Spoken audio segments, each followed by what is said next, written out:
Buen día. Buen día, Ciro. Buen día, Manuel. Sí, muy buen día. Buen día a todas y a todos. Dura columna hoy en Milenio. Se llama El pinche delincuente, así se llama. El pinche delincuente es otro. Y concluyes diciendo que el pinche delincuente es Claudio X González, Epigmenio. Después de hacer un análisis de la relación México-Estados Unidos. Buen día. De hacer un análisis que creo que es pertinente y necesario, sobre todo en estos momentos. Hablo de una cosa de la que se habla muy poco, menos en Estados Unidos, porque fue borrada de la historia y fue borrada de la memoria colectiva pasada y presente. La guerra México-Estados Unidos. Una guerra que permite a los Estados Unidos convertirse en lo que es hoy, en potencia mundial. Hablo de que muy pocas guerras de conquista en la historia de la humanidad lograron producir imperios que sobreviven hasta nuestros días. Esta es una. Y hablo como es producto de lo que John Quincy Adams estableció como destino manifiesto, como designio divino. América para los americanos. Y el destino manifiesto. Nuestro destino manifiesto es dominar. Y esa dominación pasaba por un hecho fundamental: conquistar la costa oeste, llegar al litoral pacífico. Entonces, en una operación anfibia, combinada, de muy alto perfil, 2 columnas, una partió hacia el oeste y llegó a Los Ángeles, otra partió hacia el sur, llegó a la Ciudad de México, y un contingente naval desembarcó en Veracruz. Y México fue despojado de 2 millones de kilómetros cuadrados. Ese es el contexto. Sigo diciendo de que se llegó a tal extremo la teoría del destino manifiesto que en la guerra de secesión hubo quien, entre los confederados, que estuvo a punto de suscribir un acuerdo con Maximiliano. La guerra civil de Estados Unidos. Sí, para suscribir un acuerdo con Maximiliano para que México fuera un país de esclavos. Destinar México con sus morenos y con negros a convertirse en un país de esclavos. Y los pronunciamientos que hacen muchos funcionarios norteamericanos de ese entonces sobre México son brutales. Algo que no ocurrió. Algo que no ocurrió porque perdió el sur. No ocurrió. Pero, y perdió Maximiliano. Pero no perdió Washington sus apetitos imperiales. Y entonces pasamos el siglo XIX de cuartelazo en cuartelazo, jugando siempre la embajada norteamericana un papel, hasta que viene el asesinato de Madero, y Henry Lane Wilson, el embajador de los Estados Unidos en México, orquesta el golpe de Estado y el asesinato de Madero. Todo eso está documentado. En estas condiciones, alentar una relación con los Estados Unidos, sostener una relación con los Estados Unidos, donde esos apetitos imperiales subsisten y hay todavía gente que piensa que su destino manifiesto no es ser socios de México, sino someter a México, me parece una traición, similar a la de Santa Anna, a la de Huerta. Y por eso... Esos apetitos no están hoy en el poder en Estados Unidos. Están en una parte del poder, porque la USA... Yo ayer vi al secretario de Estado, el señor Blinken, haciendo unas declaraciones de mucho reconocimiento a México. Es el último mensaje que hay del gobierno de Estados Unidos, el de ayer, que fue al mediodía. El último mensaje sin dar respuesta a 2 notas diplomáticas importantes. La nota diplomática que tiene que ver con Rápido y Furioso y la nota diplomática que tiene que ver con el financiamiento a instituciones relacionadas con la oposición. Que no son relacionadas con qué oposición. ¿Con qué oposición? ¿Mexicanos contra la corrupción, por ejemplo? Claudio X González no está relacionado brutal, con la oposición. Fue mucho más dura, creo yo. Bueno, ahora ya no, están saliendo reportajes en los últimos días. Fue mucho más duro Mexicanos contra la corrupción, lo digo con todo respeto. para la gente de esa organización en el gobierno de Peña Nieto que en el de López Obrador.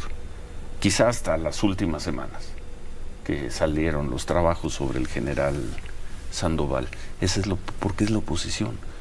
¿Por qué si fueron así de duros con el PRI de Peña Nieto? Y va por México, y la coordinación de Claudio X González de la oposición y sus discursos. A ver, estamos y todo hablando eso de no... mexicanos contra la corrupción. ¿Y quién la fundó? ¿Y quién la fundó? Sí, ¿Quién la fundó? grupos, ¿no?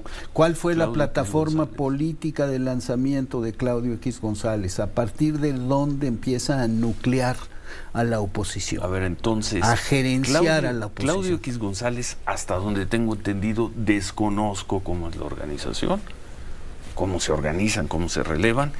Él ya no está en Mexicanos contra la Corrupción. ¿Quién la fundó? Bueno, sí, él la fundó ¿Quién también. la fundó? López Obrador ¿Quién la estuvo en el fundó? PRI, estuvo en el PRI y ya no está en el PRI, fundó el PRD y ya no está en el PRD. Ciro, por favor. O sea, no desvinculemos a un hombre de su plataforma política esencial, de lo que le dio sentido, sobre todo después de este video de los últimos días. Ya no es presidente. Ya no es. Hace varios años. Ya no es. Perdón, ¿es presidente mexicano contra la corrupción? Te pregunto. No es. Tengo entendido que es María. ¿Quién lo formó? ¿Quién lo formó? ¿Quién formó al PRD? ¿Quién formó? Si nos vamos a quién formó, supongo. No, una cosa es militar en una organización y otra cosa ser el fundador de una organización y mantener un esfuerzo. Y otra cosa también. Él sigue teniendo, es que no lo sé. Tú sí lo sabes, él sigue teniendo una presencia activa en Mexicanos contra la Corrupción. Yo no lo sé.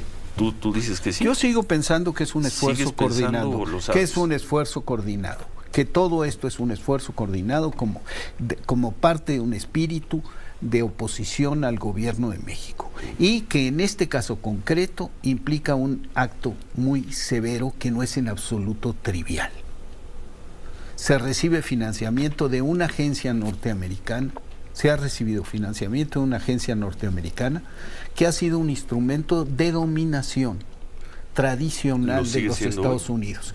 La USAID hasta el día de hoy. Siempre sus mandos han estado de los Estados Unidos, de un sector de los Estados Unidos. ¿Para qué se crea y en qué contexto se crea la USAID? Ese imperio no perdía guerras y no ganaron Corea.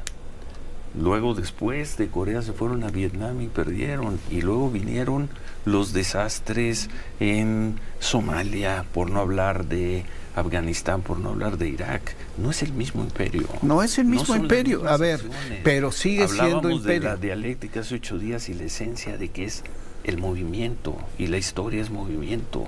Y la historia es movimiento. Se van adaptando. Y precisamente ese contexto, Unidos, de los esclavistas del siglo XIX, con el señor Blinken en el 21, después de las derrotas o no victorias en Irak, en Afganistán, en Vietnam. Híjoles. Perdóname, la lectura, haces una lectura parcial de mi texto. No, mi texto parte de un análisis. A lo mejor no le entendí, pero hace un análisis histórico de cómo nacieron los Estados Unidos como potencia imperial, de a qué grado llegaron sus apetitos, de cómo fuimos considerados su patio trasero. ¿Y te quedas no me quedo ahí. Y a partir de ahí haces el salto, como dicen ustedes los ensayistas, el salto, el epistemológico, pasas de Estados Unidos esclavista a Claudio X González. Perdóname, no reduzcas. Bueno, eso es ridículo. Lo que acabas de hacer es ridículo. Claro, ¿cómo?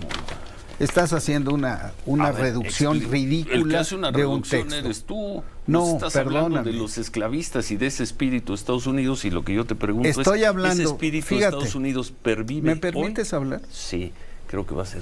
Bueno, de aquí a la pausa y luego...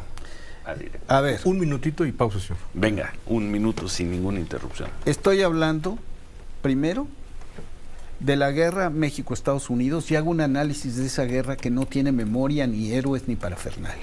Punto. Hablo del destino manifiesto, de la doctrina Monroe. Hablo de los apetitos imperiales. Hablo del patio trasero. Hablo del instrumento de dominación de América Latina, de la forma en que influyeron en la historia de México los estadounidenses durante todo el siglo XIX y buena parte del siglo XX.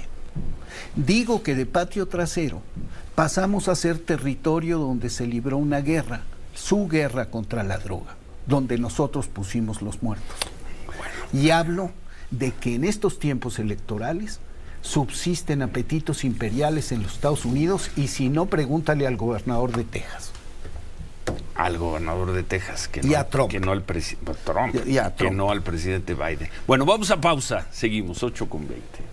8:24, ¿en qué te quedaste, Pignario? No, me quedaba, estábamos hablando, yo busco siempre el contexto, y en este caso el contexto me parece fundamental, porque los Estados Unidos, el aparato de poder en Estados Unidos no es un aparato homogéneo.